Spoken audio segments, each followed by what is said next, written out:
Hello guys, আমি হচ্ছে মধুশ্রী। তো আজকে অনেক দিন বাদে আবার একটা ব্লগ এনেছি, প্রায় অনেক দিন বাদেই আমি শেয়ার করছি।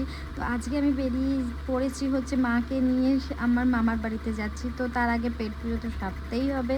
তো মা আর আমি খাওয়া দাওয়া করে নিয়েছি, আর এইদিকে ট্রেনও চলে এসছে। ট্রেনে বসে আমরা চিপস পিপস, এটা মানে ট্রেনে আমাদের ফুচকা এটা চলতেই থাকে। আর জানো, আমি হচ্ছে যেখানেই যাই না কেন আমার শাশুড়ি মাকে সবসময় আমি নিয়ে যাই মাকে।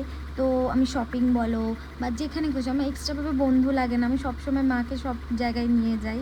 তো আমার এটা খুব ভালো লাগে। আর এইদিকে আমার দাদারাও চলে এসছে, ভাইরাও চলে এসছে আমাকে আনতে। প্রায় অনেক অনেক অনেক বছর বাদে আমি এসেছি, প্রায় অনেক মানে বলতে গেলে 1.5 বছর বাদে আমি আমার মামার বাড়িতে এসেছি। তো অনেক কিছু চেঞ্জও লাগছিলো। তো সবার সাথে দেখাও হয়েছে, বেশ ভালো লাগছিলো। কেন সবসময় কাজ বাড়ি করে করে একটা একঘেয়েমি লাইফ মনে হচ্ছিলো। তো অনেক দিন বাদে যখন মামার বাড়িতে আসলাম, সবার সাথে দেখা হলো, তো খুব ভালোই লাগছিলো। দিদা কোল্ড ড্রিঙ্কস দিচ্ছে, আর এই যে পুচকিটাকে দেখছো, এও আমাদের সাথে কোল্ড ড্রিঙ্কস খাচ্ছে। তো গল্প টল্প করতে করতে আমাদের লাঞ্চটাও আমরা সেরে ফেললাম দুজনে মিলে। এদিকে সন্ধ্যাও হয়ে এসেছিলো প্রায়। তো সবাই মিলে ওরা চা ফা বানাচ্ছে, প্লাস সবার মানে গল্প করছে, খাচ্ছে। আর মানে এতদিন বাদে যেহেতু এসছি, মনটাও খুব যেন তো ভালো লেগেছে। কেন বাড়ি আর কাজ ছাড়া কিছুই সেরকম হয় না।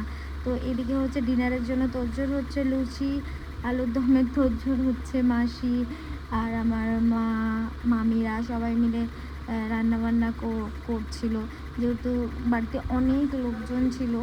নেক্সটটা আমি তোমাদের পরে যাই করবো। চলো টাটা, বাই বাই।